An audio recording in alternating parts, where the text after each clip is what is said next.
Muslims in Abu Dhabi are extremely upset after Selena Gomez and a group of her friends visited a mosque there, and Selena Gomez had the audacity to not only show off her ankles, but she also posted the pictures on Instagram. So quickly, let's take a look at the two pictures that got her in a lot of trouble. Now, this is a picture that was considered the most outrageous.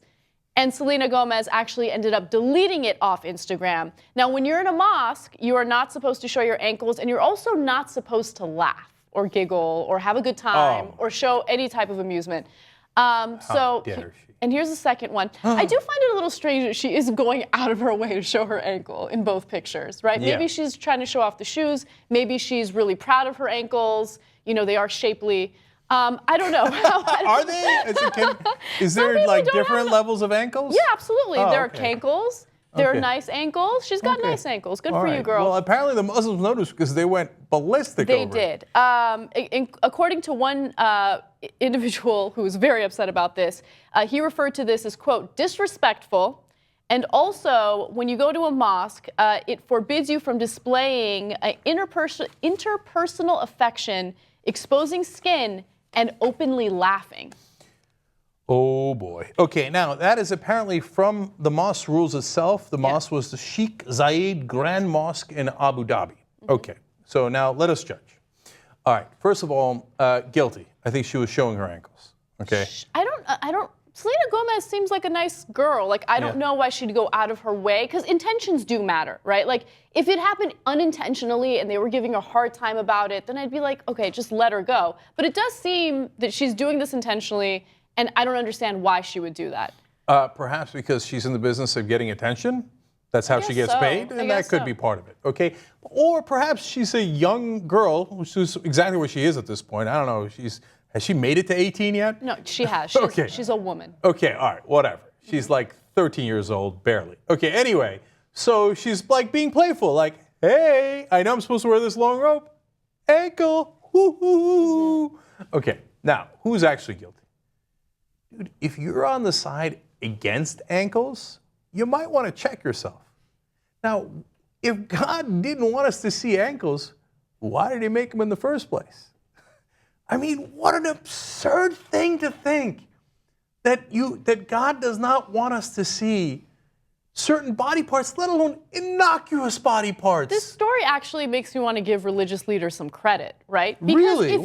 if you can still manage to attract people to your religion when you don't allow women to show skin, you judge them if they do, and on top of that, you tell them you are not allowed to have fun or be amused at all when you're in a mosque. How do you get people to join? I mean, that's impressive. Well, first of all, part of how you do it is complete and overwhelming hypocrisy. Now, this is a different case, but there was a fatwa among Shia, okay, this is very likely to be Sunni in Abu Dhabi, that said, and this happens often with Shia and sometimes with Sunnis. Anyway, they say you can do temporary marriages. So now you can't do anything outside of marriage. That would be very immoral. But if you'd like a temporary marriage for an hour and pay a certain price for that, we can arrange that for you. That would otherwise be known as getting a whore. Okay, but no, the Ayatollah cleared that. You can get a temporary marriage for an hour, 2 hours. If you really like her, you can even get her for a couple of weeks. I just love and then you get divorced and it doesn't count against you. There's nothing wrong with that. Yeah, I love the technicalities and the ways that you can get around all the religious rules by just marrying someone really quickly so you can have sex with them and then breaking off the marriage. So that's the moral thing to do. They'll get you hookers, but you can't see a goddamn ankle. I mean, that's insane. How does anybody believe that? But you know what? That pales in comparison to the second point that Anna made.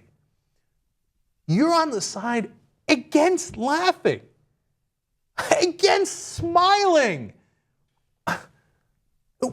Hey, look, if God really is against smiling in certain contexts and, like, oh, well, if you're in a holy place, if you're in God's house, you should never smile or laugh. It's possible that he's on the wrong team. Yeah. I mean, isn't that something that it's more likely for Satan to do? All right, I hate you all, and I want to punish all of you. You're not allowed to smile or laugh. Why would the one who loves you say that? Can you imagine if you're a parent and you say, okay, now in my house, you never get to smile or laugh, okay? You would say that parent is abhorrent, right? I mean, what evil, wouldn't you say? You're never allowed to laugh or smile. But now, since it's a religion, we're supposed to go, Okay. Look, we're supposed to literally submit. That's the Islam means to submit. Yeah. I'm not interested in submitting to that. I have ankles, and I'll show them to you. God damn it. And one other point that I want to make is I understand the appeal of going to all sorts of different countries, regardless of what their culture or their customs are. I totally understand wanting to go into any type of religious building, you know, to maybe see the architecture, whatever it is, just so you can understand it, see it. I mean, when I went to Barcelona, I got turned away from a cathedral because I wasn't dressed modestly enough. I was wearing pants and a long sleeve shirt, but apparently the back dipped a little too low. Oh, so the Christian God doesn't like skin either. No. So they told me that, but I think that was also a ploy to try to get me to buy a scarf that was like in a stand right next to the cathedral. Oh, so the Christian God likes money though. Yes. But anyway. Funny enough, so does the Muslim God. But that's the thing.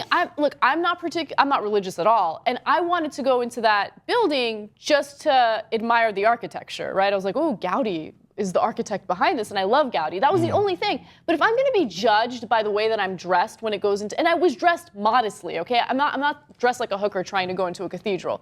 If people are going to make me feel that uncomfortable going, then I don't want to spend my money on buying a ticket to go into your cathedral. If I'm going to go to a country where I have to walk on eggshells because I'm going to, you know, humiliate people or I'm going to piss people off by acting like a completely normal human being, I'm not interested in spending my money in your country. So look, I don't begrudge Selena Gomez for going to Abu Dhabi, and I don't begrudge anyone who would want to go there, right? But I'm just saying, out of personal preference, I have no interest in a place like Abu Dhabi or walking into a mosque or a cathedral where I'm going to be judged. I would like to end this story by doing this.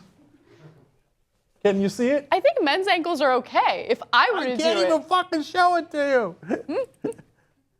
You can't. Hold on. No one's got any interest in that. Yes. There it is. There it is. I defy you. I defy you. Jeez. That's not the most attractive ankle. You're right. There is a difference in ankle. Right? Now if I showed off my ankle. Oh, yeah. Just kidding.